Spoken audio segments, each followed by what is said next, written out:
Okay उसके बाद जो हमारे पास सेकंड टॉपिक है वो है कंडीशंस फॉर इक्विलिब्रियम। ठीक है, कोई भी हमारे पास रिवर्सिबल रिएक्शन जब होगा तो उसके लिए हमारे पास स्पेसिफिक कंडीशंस होती हैं इक्विलिब्रियम अटेन करने के लिए। इसी हवाले से हमारे पास है when a system reaches equilibrium it will remain in the same state for ever if the conditions do not change. कि कोई भी सिस्टम है जब वो इक्विलिब्रियम अटेन कर लेगा तो वो हमेशा उसी इक्विलिब्रियम स्टेट में ही रहेगा अनटिल एंड अनलेस कि हम क्या कर दें, अनलेस उसकी कंडीशंस चेंज कर दें। अगर हम कंडीशंस चेंज नहीं करेंगे तो वो इक्विलिब्रियम स्टेट पे एज इट इज़ ही रहेगा फॉर एवर। लेकिन अगर हम कंडीशंस चेंज कर देंगे तो इक्विलिब्रियम भी क्या हो जाएगा, disturb. When conditions are disturbed equilibrium will also be disturbed. ठीक है, तो सिंपल सी बात है कि अगर हम कंडीशंस को चेंज कर देंगे रिएक्शन की तो इक्विलिब्रियम क्या हो जाएगा, डिस्टर्ब होगा। Affect of change in equilibrium condition, कि अगर हम कंडीशंस को चेंज कर देंगे तो हमारे पास इक्विलिब्रियम पे क्या अफेक्ट होगा। The system will always tries to regain the equilibrium. कोई भी हमारे पास सिस्टम है जब हम इक्विलिब्रियम डिस्टर्ब कर देंगे तो वो दोबारा से क्या करेगा, इक्विलिब्रियम को रीगेन करना चाहेगा। और रीगेन कैसे करेगा, या तो रिएक्शन क्या करेगा, फॉरवर्ड डायरेक्शन में मूव करेगा या रिवर्स डायरेक्शन में, दोनों में से कोई एक डायरेक्शन अचीव करेगा। और ऐसी डायरेक्शन वो अटेन करेगा, सेलेक्ट करेगा ताकि वो दोबारा से क्या कर ले, इक्विलिब्रियम को गेन कर ले। तो देख लेते हैं कौन सी ऐसी नेसेसरी कंडीशंस हैं जो कि इक्विलिब्रियम के लिए हमारे पास होनी चाहिए। फर्स्ट वन है हमारे पास क्लोज कंटेनर, सेकंड वन है concentration of reactants and products, third one है temperature of the system, fourth one is pressure of the system, fifth one है हमारे पास वॉल्यूम ऑफ द सिस्टम, और सिक्स हमारे पास क्या है, कैटालिस्ट। ठीक है, क्लोज कंटेनर हम क्यों यूज़ करते हैं, क्योंकि अगर हमारे पास गैशियस रिएक्टेंट्स या प्रोडक्ट्स हैं तो वो कंटेनर में से इस्केप आउट हो सकते हैं और इक्विलिब्रियम अचीव नहीं होगा। अगर हम रिएक्टेंट्स की कंसंट्रेशन को इंक्रीज़ डिक्रीज़ करें या प्रोडक्ट्स की कंसंट्रेशन को इंक्रीज़ या डिक्रीज़ करेंगे तब भी इक्विलिब्रियम डिस्टर्ब होगा। टेम्परेचर को चेंज करेंगे रिएक्शन के तब भी हमारे पास इक्विलिब्रियम चेंज होगा। प्रेशर चेंज करेंगे तब भी इक्विलिब्रियम डिस्टर्ब होगा। वॉल्यूम चेंज कर देंगे तब भी इक्विलिब्रियम डिस्टर्ब होगा।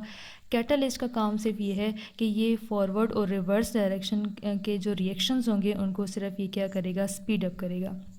तो यही जो हमारे पास कंडीशंस हैं इनको हम एक्सप्लेन कर लेते हैं with the reference of an example which is N2 nitrogen plus 3H2 3 moles of hydrogen gas, reversible reaction N2 moles of NH3।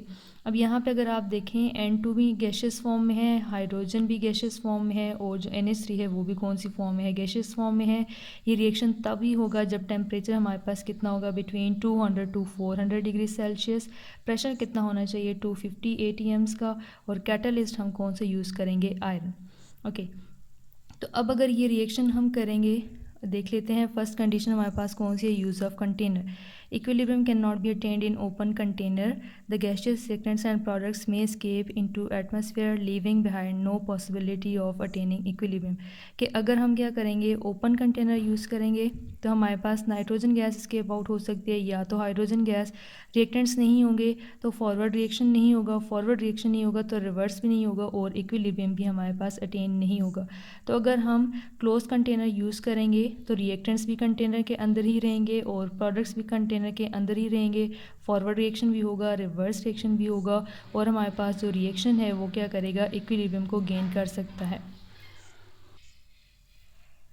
Okay, तो अब अगर हम क्या करेंगे, टेम्परेचर को लेट सपोज हम चेंज कर देते हैं। ठीक है, 200 से 400 के बीच में नहीं रहता टेम्परेचर को, अगर हम चेंज कर दें यहाँ से तो फॉरवर्ड डायरेक्शन का जो रिएक्शन है वो क्या हो जाएगा, हमारे पास अफेक्ट होगा। फॉरवर्ड डायरेक्शन का रिएक्शन अफेक्ट होगा तो रिवर्स भी क्या होगा, इसके साथ अफेक्ट होगा।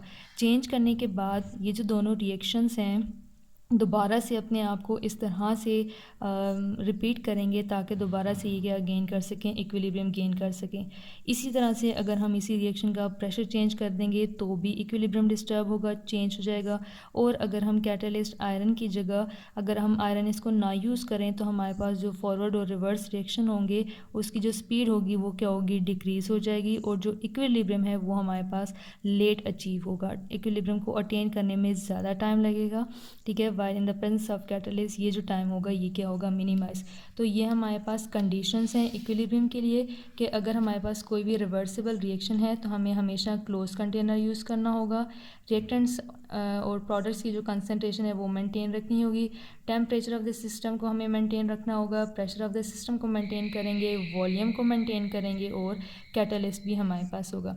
अगर हम इन सब कंडीशंस में से कोई एक भी चेंज करेंगे तो तब भी इक्विलिब्रियम डिस्टर्ब होगा। अगर हम ये सारी कंडीशंस चेंज करेंगे तब भी इक्विलिब्रियम क्या होगा, डिस्टर्ब होगा। So that was today's topic. Thank you.